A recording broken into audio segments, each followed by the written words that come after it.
Is that coming back up? You are. It will not? So we're just on this one? Okay. All right, well, welcome to Council Goals Setting Session 2023. You should all have this handout in front of you here, and then you'll see the screen. We have this screen up over here. So we took the process that we had to use for some, especially for the public trying to follow along. And so Glennis and Emily and I sat down and developed a bit of a new and improved process, still using elements of that same exercise, new prioritization. Sure. Yep. So the fundamental concept around the prioritization each other one at a time. So it sort of allows on an iterative basis to understand what does rise to the top for the council in terms of priority. This is the same process. The difference is that rather than having sort of a confusing grid, we've just created these sets. So we'll what they believe is the better one. Will you read one? Oh. Yes, so I'll read the set once, and then I'll read each item individually for your vote. So, yeah. And then Brian and I will tabulate the winner of each, which one is sort of rising to the top. So the goals at the top of the screen are just that summary focus area for the goal. And this is ordered the way it was when we did the last prioritization exercise. So the order may change depending on how council feels about these goals and focus areas based on changing circumstances over the last year. I totally understand the process. That makes sense. But I do have two questions. One is, what happens to these goals? We set them, and then what happens next? Where do they guide the city? Where do they guide the budgeting process?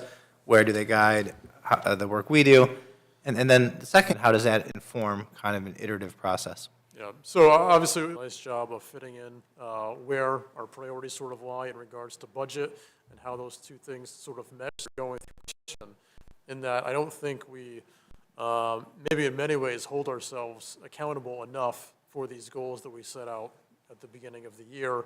And should there be more, do a pretty good job with the budget process of showing where we are in meeting these goals as far as our city resources, which is obviously the biggest way we can demonstrate how we're meeting our goals. But I think what you're getting at as far as further benchmarks may be a good conversation for us to have. And so this process will do the prioritization tonight, but juncture talk about more in the way of accountability.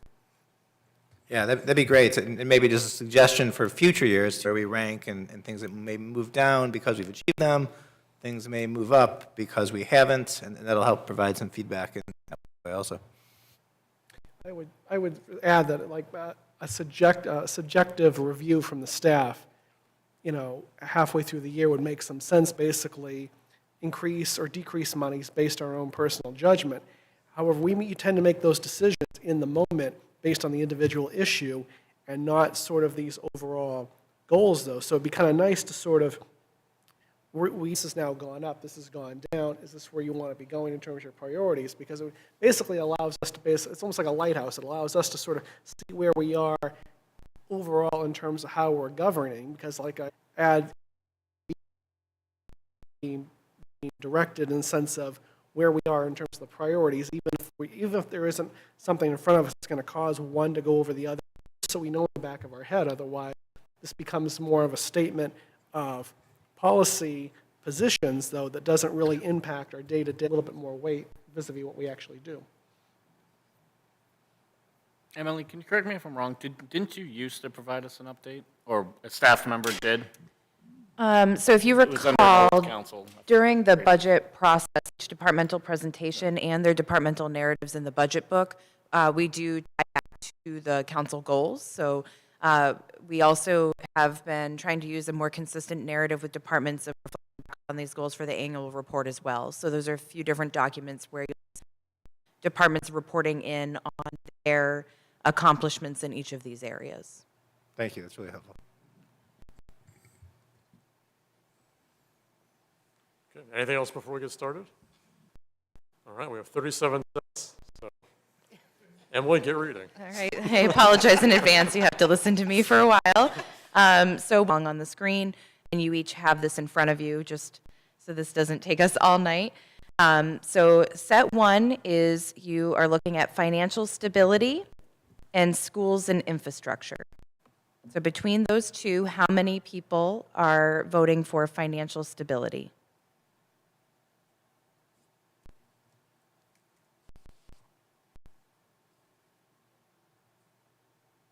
And schools.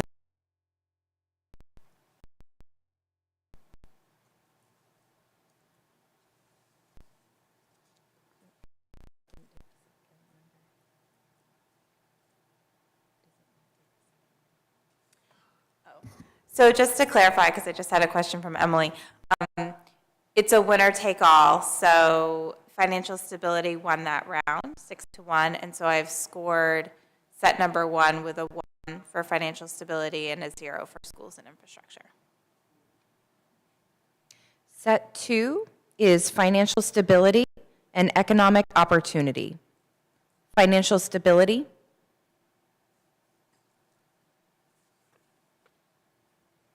Economic opportunity.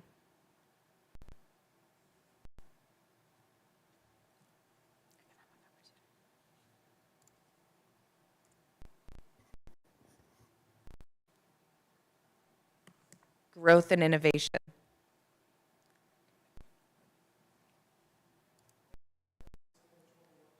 Oh, sorry, I see, yeah. And we,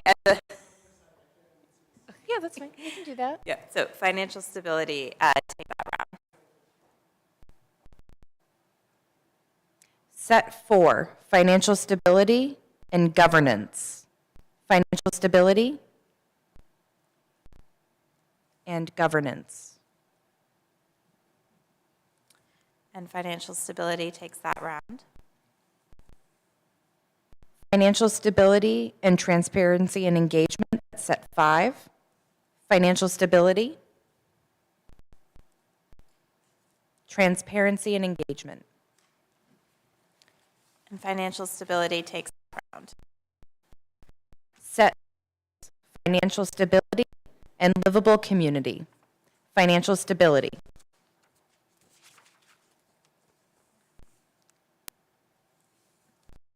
Community.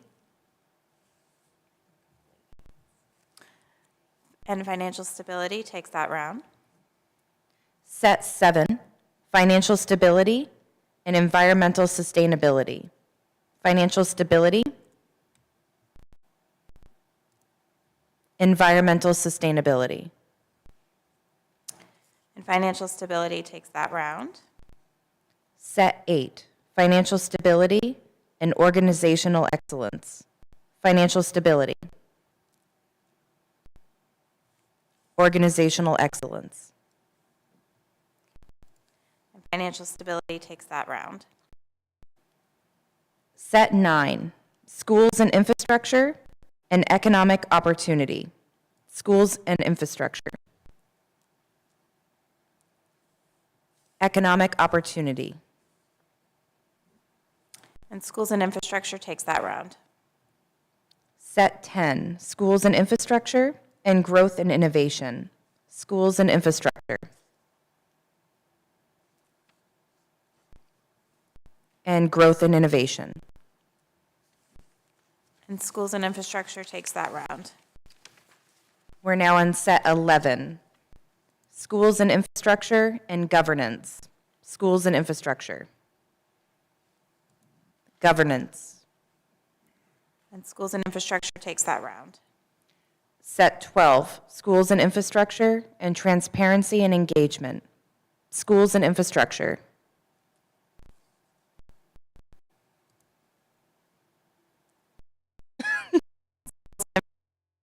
That round. Set 13, schools and infrastructure and livable community. Schools and infrastructure. Livable community. And schools and infrastructure takes that round. Set 14, schools and infrastructure and environmental sustainability. Schools and infrastructure. Environmental sustainability. And schools and infrastructure takes that round. Set 15, schools and infrastructure and organizational excellence. Schools and infrastructure. Organizational excellence. And schools and infrastructure takes that round.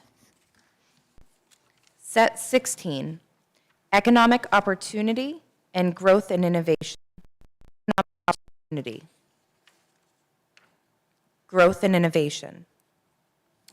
And economic opportunity takes that round. Set 17, economic opportunity and governance. Economic opportunity. Governance. And economic opportunity takes that round.